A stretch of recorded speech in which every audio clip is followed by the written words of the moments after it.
Qt қосымшасын телефоныңызға орнату үшін операциялық жүйеңізге байланысты сілтемеге өтуіңіз қажет. Егер сіздің операциялық жүйеңіз Android болса, Androidқа арналған сілтемеге өтіңіз.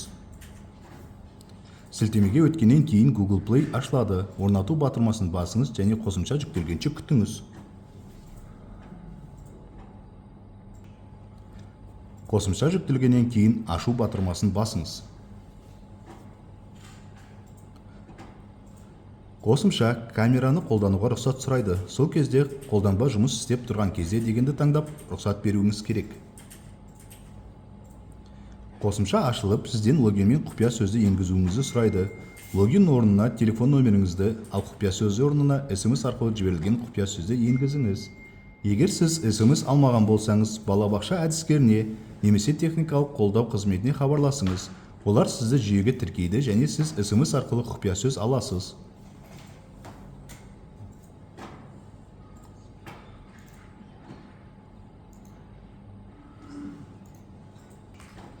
Телефон номері мен құпия сөзді енгізгеннен кейін сізді пин-код жасау бетіне бағыттайды. Пин-кодты енгізіңіз, мысалы 40. Және оны қайтадан енгізіп растаңыз.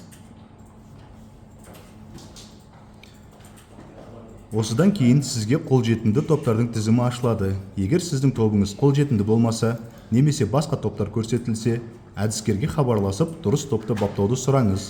Енді сіз Qt қосымшасын пайдалануға дайынсыз. Егер сізде сұрақтар туындаса, техникалық қолдау қызметіне хабарласыңыз.